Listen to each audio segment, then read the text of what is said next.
My name's Eric Hanscom. I have a proposal to restore the Salton Sea, and I'd like to present it here. My proposal has two basic components. First off, now there are a lot of proposals that involve bringing seawater into the Salton Sea, but these proposals all have one canal or one pipeline that basically brings in salt water and dumps it into the Salton Sea to raise the level of the Salton Sea back to its former level, so that the Playa, that is the section of the Salton Sea that's currently uncovered, is not exposed to the winds, such that the toxic dust clouds that we have to deal with right now are no longer created. My proposal calls for two channels or two pipelines. However you're going to bring in the water into the Salton Sea, we have another that takes the water out. These are staggered, so the input is at one end, the output is at the other end. Therefore, the newer seawater comes into the Salton Sea and gradually moves toward the end from which the old seawater is being sucked out. This does a couple of things. First of all, it keeps the salinity relatively constant so that you can reintroduce the game fish and the other things that made the Salton Sea a more visited park than Yosemite in the early 1960s. The second thing is that by bringing in a constant source of seawater, you can raise the seawater level in the Salton Sea so that it does cover up the Playa. The second part of my proposal involves building berms at the current level of the Salton Sea. Now, we would have solar-powered pumps that when the sunlight was on would be turned on and would pump seawater from the Salton Sea into holding ponds that would cover the current Playa. These would operate during the day when the sunlight was supplying solar power. At night, the solar panels obviously wouldn't be working anymore, so computer-controlled drains would open and drain the water from the holding ponds back into the Salton Sea. This would allow a couple of things. First of all, you'd use less water to keep the Playa wet than you would under the proposals that just call for the Salton Sea to be refilled to its previous level. The second thing is that by alternately submerging and exposing a sandy bottom, you'd create a wonderful environment for an intertidal zone. And many people know the intertidal zone is one of the most productive in the ocean. And so by creating our own intertidal zones, we'd be enhancing the marine life, helping the ecosystem, as well as providing food for a number of the game fish that would hopefully bring back the sports people and bring the Salton Sea back to being a very popular park. So let me try to explain this through a couple of short cartoons here. So in the first one here, we see that the Salton Sea has a balance between the evaporation, which equals X, and the river water that comes in, which equals X as well. And so up until about 1990, the evaporation was pretty much evenly balanced by the runoff from the three rivers that empty into the Salton Sea combined with the agricultural runoff. However, starting in the 1990s, the water into the Salton Sea was less and less, and the evaporation remained the same. And as a result, the boundaries of the Salton Sea began to shrink, exposing a section of the lake bed that's shown here in white called the Playa.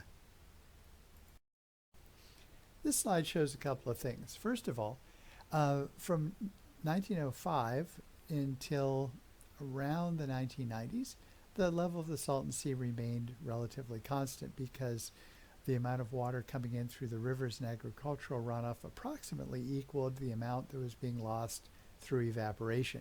However, starting in the 1990s, less water was allowed into the Salton Sea, so the water level decreased substantially. The second thing that this illustration shows is how when the Salton Sea was first formed, there were just a few little toxic particles at the bottom of the Salton Sea, but over time, more and more water containing these toxic particles came off of the agricultural lands, and so the concentration of toxic particles on the bottom of the Salton Sea grew and grew because although the evaporation took fresh water out of the Salton Sea, it didn't take out the toxic particles. So the next slide shows how with a terminal lake such as the Salton Sea, fresh water evaporates and leaves behind the salt, thereby building up a higher and higher salinity in the water. So we see in this slide how the toxic particles on the bottom of the Salton Sea have increased over time. In 1905, there weren't very many of them because there wasn't a whole lot of agricultural runoff. By the 1970s, the number had increased because you now had 70 years of agricultural runoff. And by the year 2000, the bottom had a nice little, well, I guess not so nice little coating of these minerals that had collected there.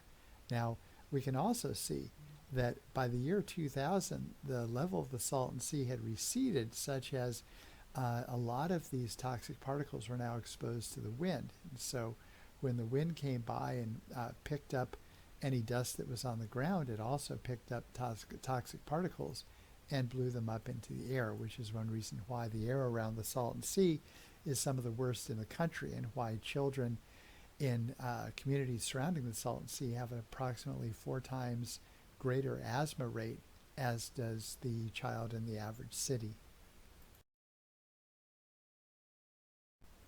My proposal is fairly simple, and that is that we have essentially 2 pipelines or 2 channels that bring in water and take water back to the ocean. The first channel comes in at one end of the Salton Sea and pumps in, shall we say, fresh seawater, and at the other end, the stagnant seawater is removed through a second channel or pump. The next slide shows how when the water is delivered to the Salton Sea, it's going to be delivered from pipelines that are elevated above the level of the Salton Sea. This will cause the water to be aerated, which will be very good for the fish and other wildlife that will be living in the Salton Sea. As new seawater is dumped into one end of the Salton Sea, it'll gradually replace the currently stagnant high salinity water that will be removed from the other end of the Salton Sea. With new salt water replacing the existing water in the Salton Sea, after several years, the salinity in the Salton Sea will remain the same. So we've got years 1, 2, and 3, and you notice how the salinity remains the same because fresh seawater is pumped into the Salton Sea, retaining the salinity of seawater, as opposed to the current Salton Sea, which has a salinity about 1.5 times that of seawater because there's no output other than through evaporation. The next slide illustrates how the berm can separate the Salton Sea into a Salton Sea side, which is to the left side of the berm, and to a Playa side, which is to the right side. Now, when the sun comes out, it activates the solar panels, which then power the pumps, and the pumps pump water from the Salton Sea side to the Playa side, covering up the Playa. At the end of the day, the sun goes away, the solar pumps stop working, and a computer-controlled drain opens up and allows the water to drain from the berm side back down to the Salton Sea side. This creates intertidal zones on either side of the berm, with both the Salton Sea side and the berm side, or the Playa side, being flushed and unflushed once a day.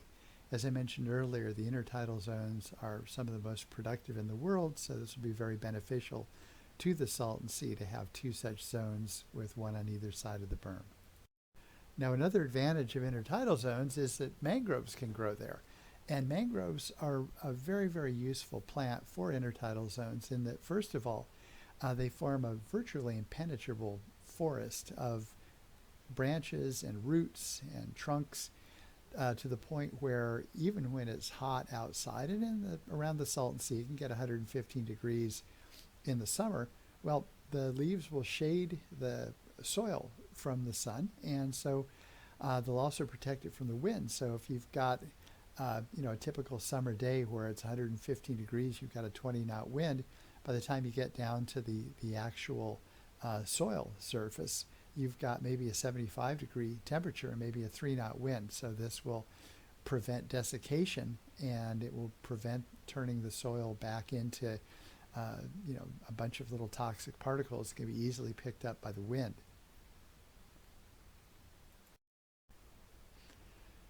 So once we have the berm established, the berm being number 17 in this figure, we can divide up the Playa area into a number of different holding ponds. And some of these holding ponds can be used for commercial things such as shrimp, maybe salt harvesting. Others can be experimental, perhaps to try to develop a species of tilapia that's very resistant to salt, and others can be turned over to universities and other research organizations who'd like to do some experiments. But we divide them into the holding ponds by using the same material from which we make the berm and making perpendicular lines to the berm. We can even extend some of these lines out into the Salton Sea and create things like eco lodges or marinas that will further enhance the recreational opportunities that the new Salton Sea will afford. This first slide shows the three main proposed routes to bring seawater into the Salton Sea. At the lower right, we have a route that comes up from the Sea of Cortez. In the middle, a route either over the Laguna Mountains or through the Laguna Mountains from San Diego. And to the north, there's a route from Los Angeles through Palm Springs.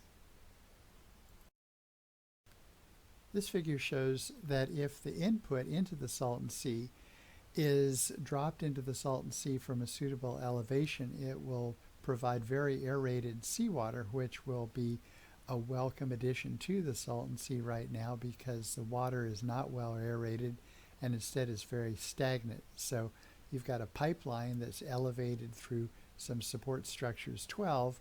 The water 13 is dropped from a suitable elevation such that the seawater in the Salton Sea is highly aerated. This slide shows how the water can be pumped during daylight from the Salton Sea side of the berm here being 17. There's a hose 23 that goes down deep into the Salton Sea, and the solar panel 18 is activated by the sunlight. That turns on a pump 19 that then pulls water from the depths of the Salton Sea through the hose 23 and deposits it on the Playa side, that is 16 of the berm. This is a close-up of the pump. You've got a solar panel 18 that powers the pump. The pump then brings in a quantity of seawater, number 13, from the Salton Sea through the hose 23 that goes to the deeper regions of the Salton Sea.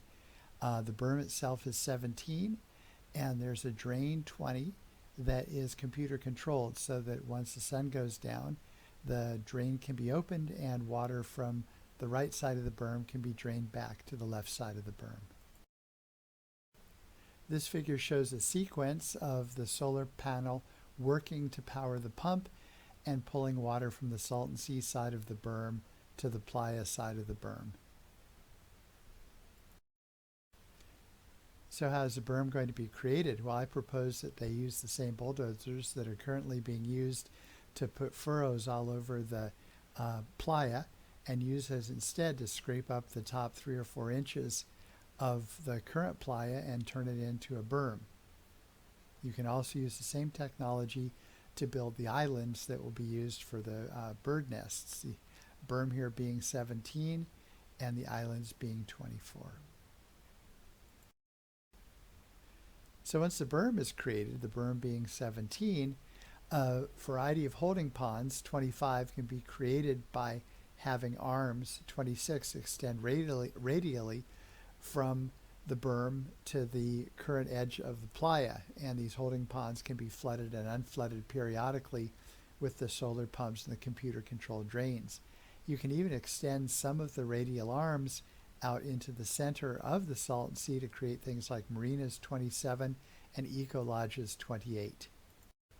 Some of the berms can be made wide enough for everything from hikers to automobiles. This figure shows how that by creating an intertidal zone on either side of the berm 17, through the use of mangrove swamps, we can create bird islands that will be protected from land-based predators, both on the Salton Sea side, that is the left side, and on the berm side, which is the right side of the berm. This is an aerial view of the previous slide showing that depending on whether it's high tide or low tide, the islands will either be inundated by seawater up to the edge or they'll be left dry. But again, having a mangrove swamp there will protect the bird nests from being raided by land-based predators. So I realize that this has been a fairly technical and fairly dry explanation of what can be done to restore the Salton Sea. So let me close just by offering you a few stills and videos of what the Salton Sea is all about to me. Thanks again for watching. Goodbye.